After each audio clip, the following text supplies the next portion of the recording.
Greetings, esteemed audience. This is my second video on YouTube, and I'm just going to talk freely again with a couple of notes right here. And the topic is why I eat raw meat. Now, I am going to start about myself and dive into a little bit of history. So, I've always kind of remembered being a very picky eater growing up.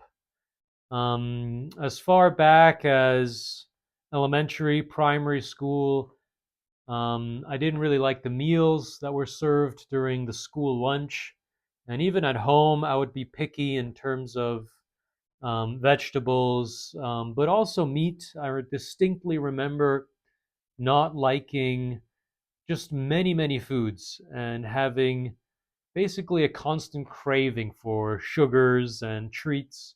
And I was always excited when my birthday came around, or Halloween, or Christmas, where I was allowed to have some treats. So I think that sets up the journey in terms of having a bit of a messy relationship with food in general. Now, some of my earliest memories eating raw meat would be going to Asia, going to Hong Kong, visit my family there, and having some sushi, or specifically sashimi. I remember really liking it the first time I had it and always asking to go and have sushi or sashimi again.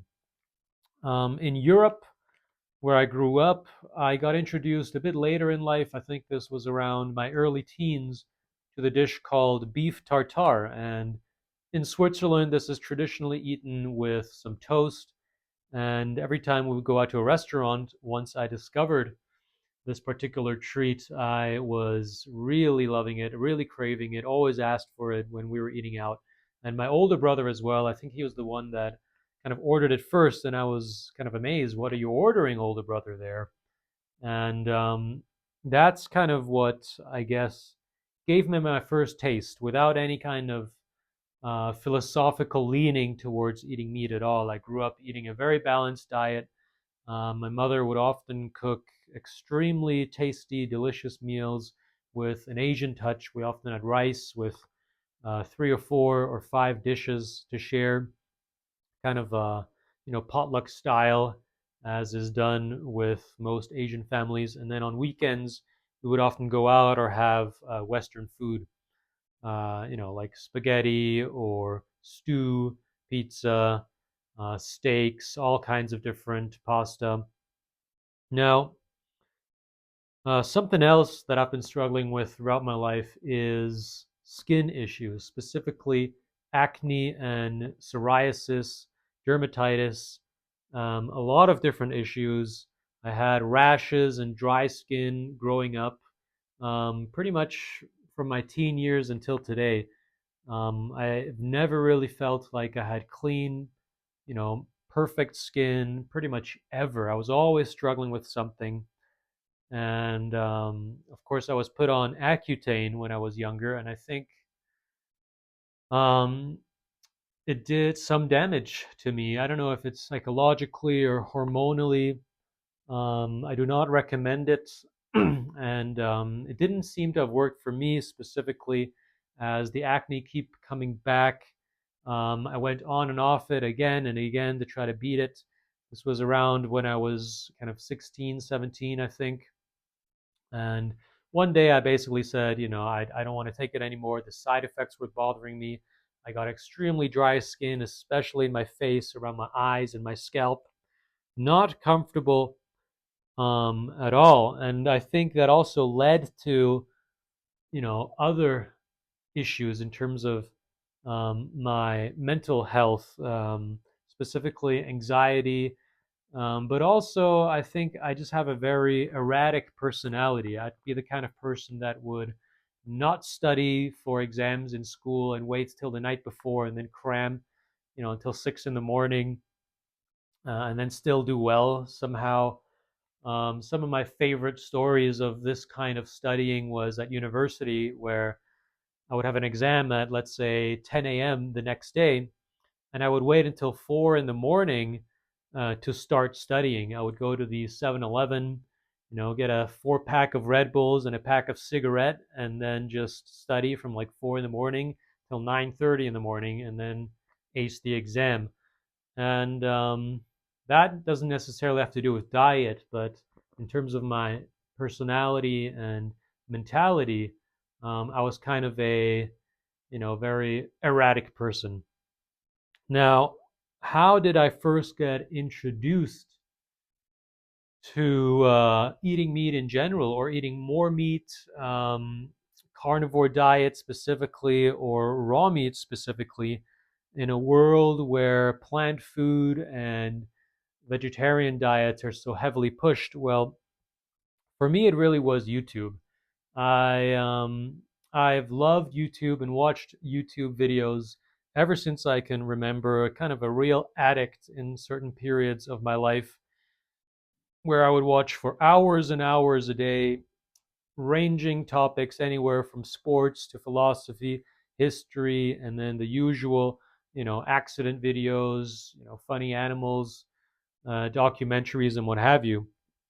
But really, I would say it's Sverige, his channel, then Jordan Peterson and his daughter, and kind of a lot of the characters that ended up on the Joe Rogan podcast. Some of them I've written down here: Paul Saladino, Sean Baker, Anthony Chaffee. These are all from the Joe Rogan experience. And the more I watched Sverige specifically, the more I also heard about this character named Agenus von der Planets, the godfather, the doyen of the primal diet, so to speak. I'm currently still reading his book. It's been a hard time getting through it. I have a hard time sitting down and really concentrating on any book for that matter. Other than the Bible, I feel like my whole mentality towards reading has shifted towards simply reading one book, and that is the good book. Um, there's another guy called Eric Berg. He's more in the kind of ketogenic diet space. I've watched, hundreds of hours of keto diet videos over the years. So it's really the internet that opened my mind and made me dare try something like a strict carnivore diet, or even eating kind of half a kilo of steak every day. Um, and I would say most of my research is based on intuition and my own sense of taste and health and well being. And really, specifically when it came to eating raw, it's about logic and deduction. And the most important step for me was to kind of um, take a broader view and step back from what I call the religion of science.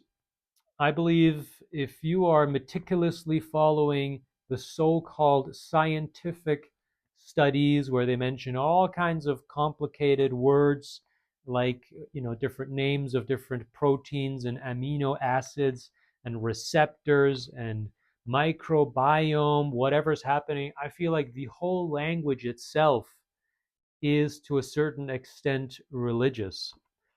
And why do I mention logic and deduction? It's very simple. If you look in nature, no animal out there, no plant, no biological organism is struggling with figuring out or finding out what they should eat. It's really only the humans that seem to have no idea and need to consult books and videos, or PhDs that have some kind of divine knowledge of what should be the perfect human diet. Um, and it seems to me, at least today in 2025, it's December 2025 right now.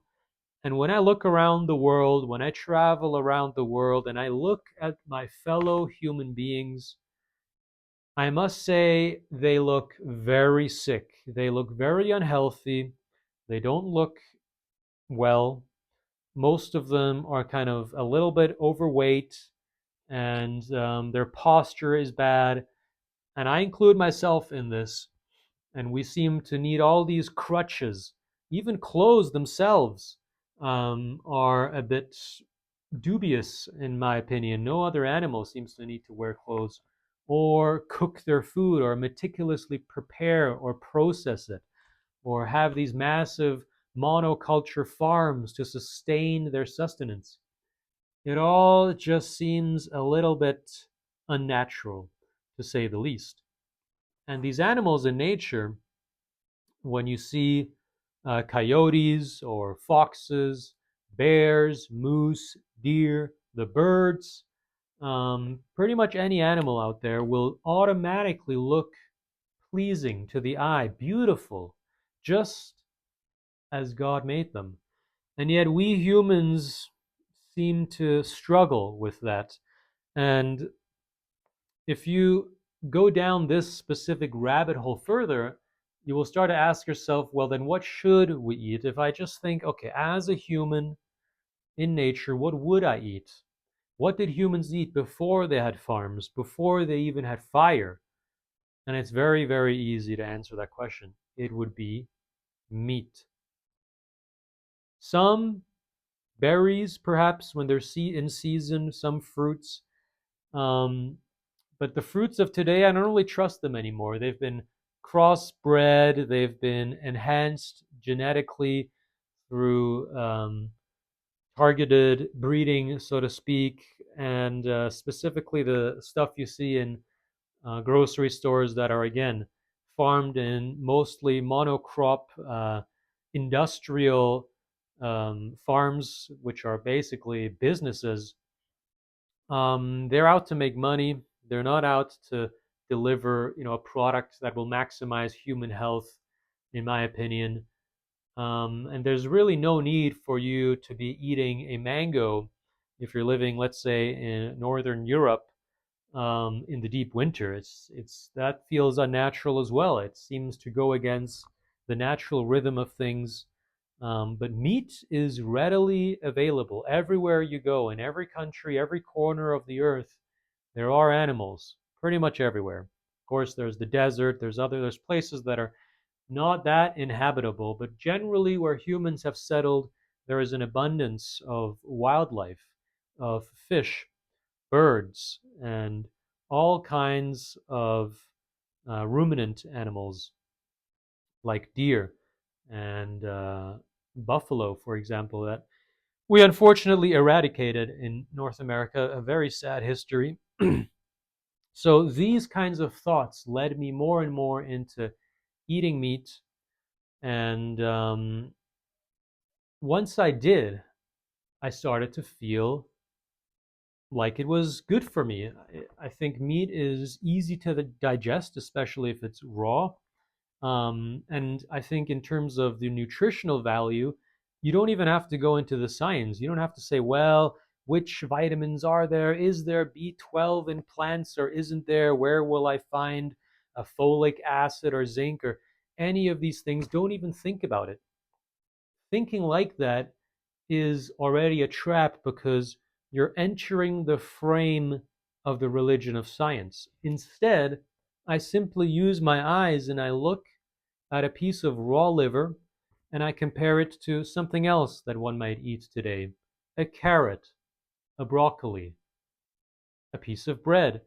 And instinctively, my eyes can see this liver, this product is very complex in its makeup. It somehow looks alive. It's juicy, it's full of, blood and slime.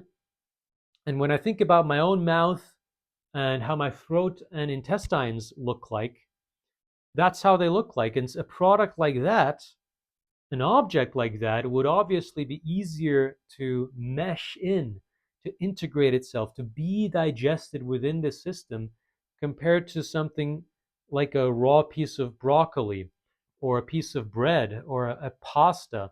I mean, it just doesn't look like it was supposed to be in a system that looks like the liver. It's red, full of, liquids, gooey stuff. Um, the liquids in your gut and in your throat, saliva, your mouth itself. If when you eat bread or a cracker, it feels dry. You have to use saliva to get it down your throat. When you eat raw meat or sashimi or perfectly admissible dishes in modern society like beef tartare or carpaccio, you don't need that. It automatically flows down your system, just like a raw oyster.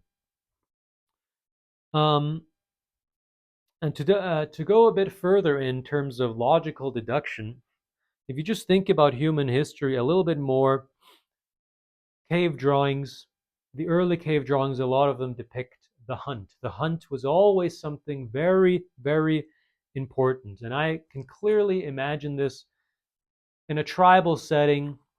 When do they have the bonfire in the middle with the whole tribe dancing around celebrating? It's when they bring home the big feast, the big kill.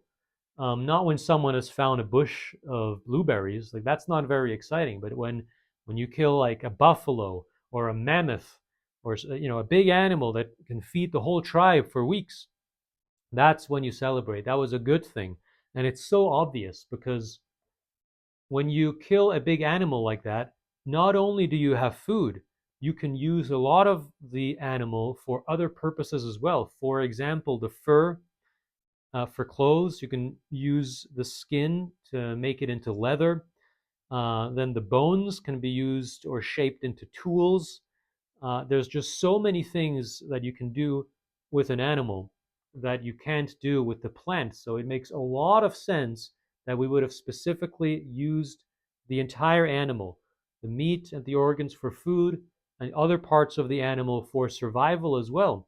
And even today, leather goods, pelts, fur coats are a luxury, a high end product because of the fact that they are high value and hard to replace. Um, and there's this term called goy slop. I don't really like to use it much, but basically it refers to the fact that the masses of people throughout history have been deliberately fed slave food, grain sludge, which mainly consists out of bread, grains, rice, potatoes, things of that nature. And to me, this makes a lot of intuitive sense as well. If you look at history and study the nobles and the aristocracy and the kings in Europe around the castles that they would have had, you'll find that in a lot of cases they had specific lands, vast pieces of lands in some cases, and forests that were reserved for the nobility, for the aristocracy and kings to hunt in. Nobody else was allowed to hunt there. So this is another point that kind of shows that the elites of the world always have had better food, and the better food tends to be meat. Whereas the workers, the slaves, the masses of people who did most of the work, who the kings needed to build, their temples, their pyramids, their churches, their infrastructure, their castles, fortresses, and to be used as soldiers as well, they would have been fed corn or grains. This is also why throughout history, in Europe at least, Egypt was considered um, the corn factory. I'm not sure what the word is in English. Kornkammer is what you would say in German. The chamber of corn. So that was very important for the people, but not for the nobility. Now, it also takes skill to hunt. And this is something I got from Jordan Peterson, and I'm not sure where he got it from. I think he mentions once the Bible Museum in Washington, D.C., that there's a certain translation that to sin is to miss, and that term actually comes from a hunting background. So the entire concept of sin, at least in a linguistic sense, I don't know if this is in ancient Hebrew or Aramaic or Greek, but I think it must have been Hebrew if it's the Old Testament. I'm not too sure on that, but it does mean to miss in some sense, and therefore, I think that just shows how crucial the hunt was, to be skilled at hunting, to be skilled at hitting the target in order to get food. Now, I want to talk a little bit about the very dangerous and persistent vegan propaganda that is out here today. You see it everywhere. In schools, the lunches are turning plant based, at universities, even places of work. In airlines, they now always tend to offer, an option of a meal with meat and then a vegetarian one. It seems to be an incessant and growing ideology. Of course, the meat and carnivore movement seems to be fighting against it a little bit, but in general, it seems to be the case that the vegetarian vegan diet is really exploding globally and hailed as something healthy, not only for the human body, but also something that is morally superior, and that we're supposed to have some sense of moral duty and an ethics approach to this entire question, where it's not even about human health, your personal, my personal health anymore. We should eat based on some religious morality, where they're talking about how, meat causes more CO2 and thus the end of the world, and that's why we need to eat as much soy as possible and bread and grains, without ever talking about how unnatural and damaging to the soil these farms are, the pesticides they use, and um, the genetic changing, remodeling of some of these crops. And I just think it's very dangerous. I've had many friends that have succumbed to this vegan religion, and they became very unhealthy, visibly unhealthy, malnourished, underweight. It's basically a death cult, in my opinion. Um, and by the way, I have nothing against a normal, balanced diet. Go out, eat good food, burger with fries, a steak with mashed potato, some turkey with stuffing. I don't really have anything against that. But the vegan propaganda specifically, I think, is extremely damaging to mankind and actually creates malnutrition. And it's very dangerous and very sad to see that it seems to be affecting women more than men. Um, I know way more girls and women that have succumbed to this ideology. And even younger girls, they almost talk about it as if it's a religious, spiritual achievement. I've overheard discussions where girls in their teenage years are proudly talking about how they've started to eat vegan at an early age, such as I've been vegan since I'm 12 or 13, and I only eat tofu for my main protein now, and it's become almost a competition in a moral sense. Who is morally superior? And they disregard absolutely everything when it comes to real, actual health. Um, and I think the reason why women are more susceptible is because it's all about compliance. It's like you can show that you're a good person. The same thing during COVID.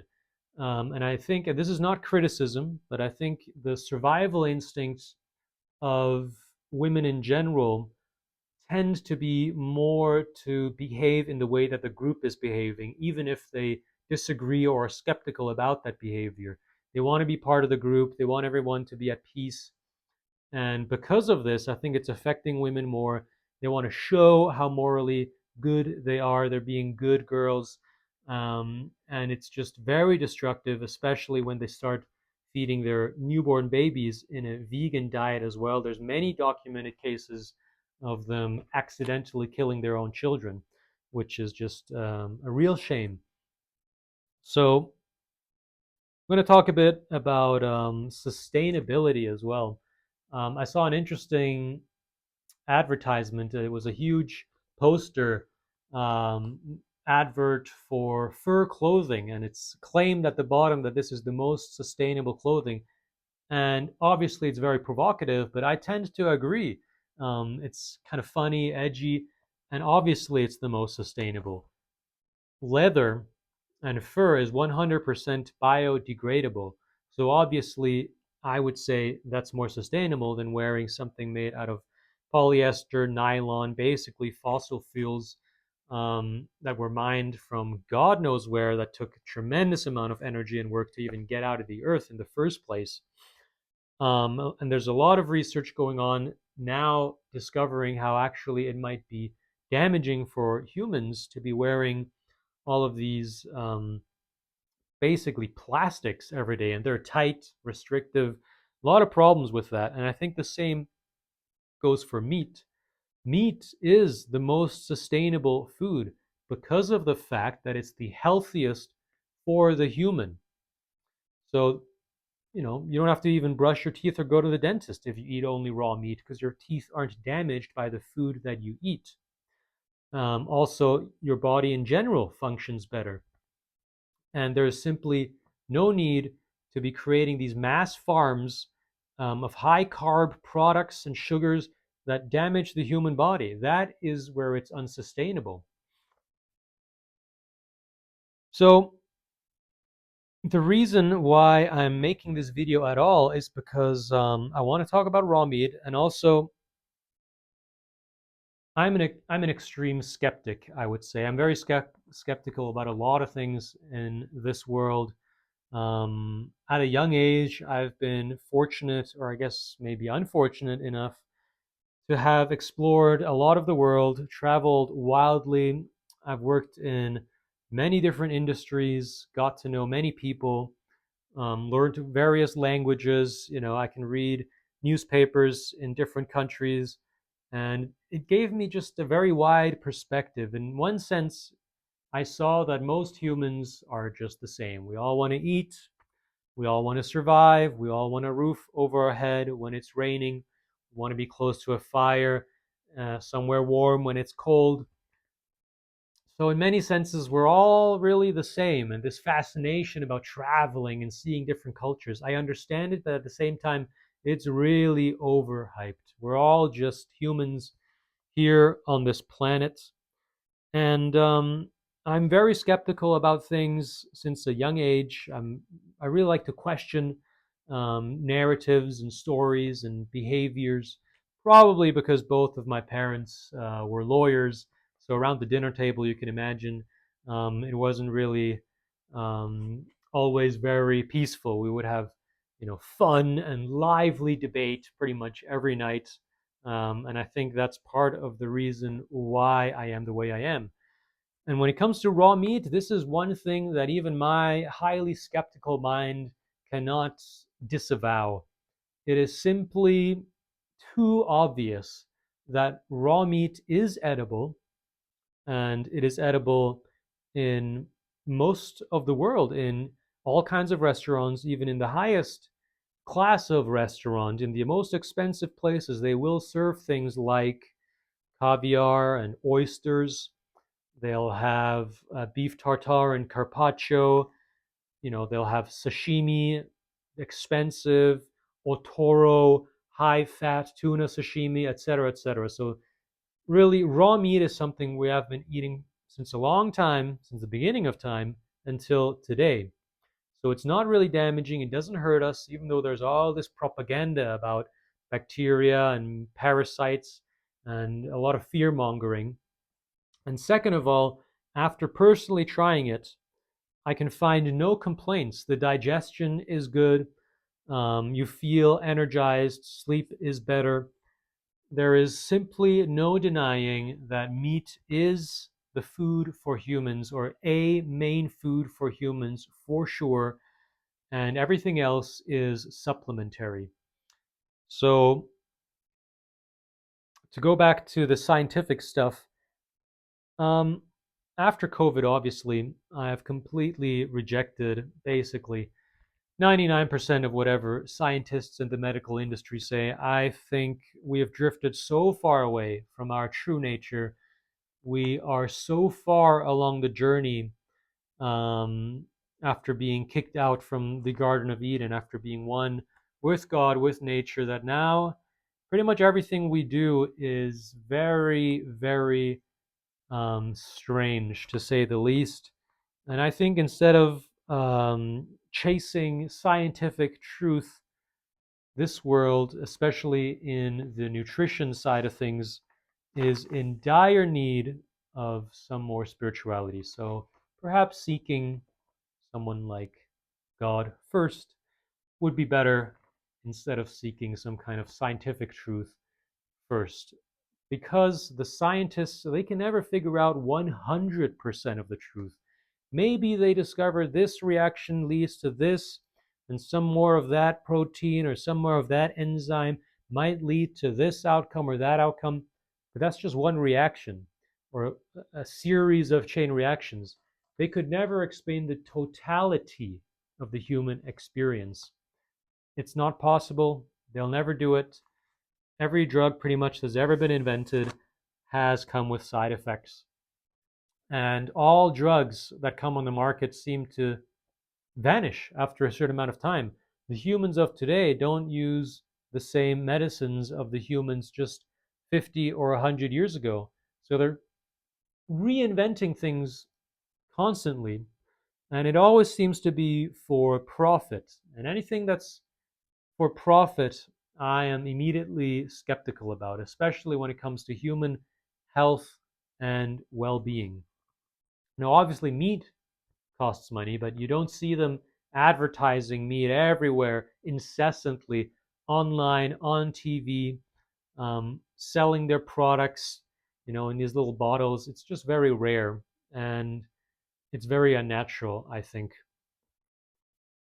Now, not to get too religious, but now that I've hit on a little bit of spirituality here, instinctively, and I'm no expert on this, but instinctively, the Bible suggests that humans are also capable of eating meat. And there's some stories that I like to point to. Cain and Abel, the first obvious one, where um, Abel, as a sacrifice, gave meat, and Cain was the farmer, the person from agriculture, plant based versus animal based. And we all know who the good one was in that scenario. The prodigal son, another example. When the prodigal son comes home, the father makes sure to get the fatted calf or the most precious meat to have the feast for this prodigal son. An important event. And that's when you have an important event, you get meat, the highest value food. And obviously, there's a lot of reference to fishing in the New Testament, fishermen being a popular occupation during that time. Simon Peter and Andrew, the disciples, Jesus found them fishing. Then there's the miracle of catching fish, the fishermen who couldn't catch anything, but then with the strength of the Holy Spirit, the belief in the Lord, they were able to catch fish. Of course, I think this was Jesus Christ telling them to throw out the net once again. I'm not too sure again about this. On the top of my head, I wrote these down. Then feeding the multitude, that was fish and bread as well. And also, Jesus himself is offered grilled fish, I think multiple times. Specifically, here, I remember after he has been resurrected, he goes and eats fish. And I've recently been reading a little bit in the New Testament. And again, I'm not saying that the Bible does or doesn't advocate meat or plant. It really has nothing to do with that. This is just, for me personally, I find it funny or interesting that certain things have been translated in a certain way. Um, I've just wrote down two quotes that I really like. The first one is a pretty famous scene. It's in Matthew where Jesus tells Matthew to follow him, and they go and have a meal together. And this is Matthew chapter 9, verse 10. And it came to pass as Jesus sat at meat in the house, behold, many publicans and sinners came and sat down with him and his disciples. Obviously, I emphasize there the translation, the word meat, sat at meat, is used a few times in the New Testament. And basically, in the footnote, at least in the King James Version, it's meant to say they were at the table or they were eating food. So whoever translated this from the Greek must have had something in mind, or why else would he use the word meat? And irregardless of what actually happened there, I think it's funny and interesting that they use that word. The second example is, I think this is right after his resurrection. He again sits down and has a meal with his disciples. Mark chapter 16, verse 14. After he appeared unto the 11, as they sat at meat, and upbraided them with their unbelief and hardness of heart, because they believed not them which had seen him after he was risen. So he's kind of admonishing them for not believing that he actually has arisen. I'm not here to talk about these stories. I'm simply here to mention, even in these old texts, and in the way they're translated, meat comes up, and this is more to fight against this vegan nonsense that meat is somehow bad or immoral, or will lead to the end of the world. I think it is more likely that the opposite is true. So let's pan away from the religious stuff. Um, I'm just going to talk a bit more about a personal experience I had. This is from 2019. I spent 3 months in Costa Rica by the beach. I was volunteering at a surf hostel. A great time in my life. That's really when I started to get more into eating meat. I was eating more cooked steak at the time, anywhere from half a kilo to 1 kilo of steak every single day. And up until today, I still think doing that for 3 months then was one of the healthiest I've ever been.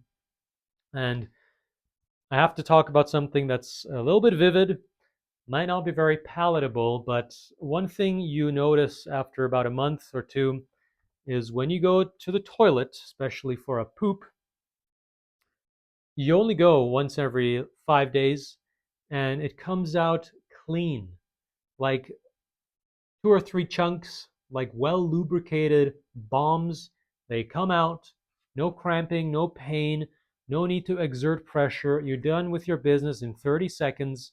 And the most crucial part, you take toilet paper, you try to wipe yourself, and there's nothing there because the poop is clean. It's so well lubricated, your system's working so well, it just comes out naturally, just like in nature. When you see animals and they defecate, none of them have to wipe their bum. And oftentimes it comes out clean as well. There's not all this sticky residue all around that you have to wipe, which is kind of disgusting. And I think the reason it's like that is because most people on a modern diet are eating things that are not naturally digestible by the human system. So that was a great time. Really, everything improved in terms of my health, my mood, my skin, my joints, my hair even. I feel like I just felt great at that time. Obviously, I was at the beach as well, a lot of sunshine. I was swimming a lot, hiking. Really a tremendous experience. Now, after that, I was very skeptical myself, and I talk about this in my shorts, in my short videos, how one of the most difficult parts of transitioning to a carnivore diet or a raw meat diet completely is the social aspect of food. Just like we saw from the biblical text, eating is socializing and vice versa. There's no way around it. And I think that is the one point that makes it so difficult, since I personally don't know anybody in real life that is eating only meat, and it makes it hard for people to eat with me and to have gatherings and with friends and family, especially now in December during the holiday season. It's going to be a tremendous challenge.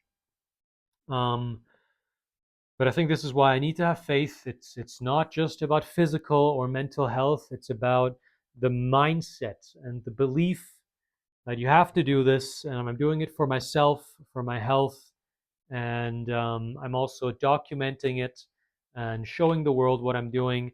And perhaps it's not the right thing. Perhaps I will get very unhealthy if I do it in a prolonged period of time, but we shall see. Now, what am I going to do going forwards? I'm on a 1,000-day journey right now to eat strictly raw primal. That means only raw meat and raw fruits. I'm not including any vegetables at all. And in terms of fruits, I'm hesitant to eat fruits. Just like I mentioned previously, I'm very skeptical about fruits that come from faraway places, flown in internationally. I will say that I'm very excited to go hiking in the summer, pick some wild berries myself. I think that is the kind of fruit that I'll be aiming for, and otherwise, it'll be pretty much all raw meat, and I'm trying to include as much raw organs as possible since that's where all the denseness of the nutrients it's much higher than in simply eating muscle meat alone. So that's my journey so far.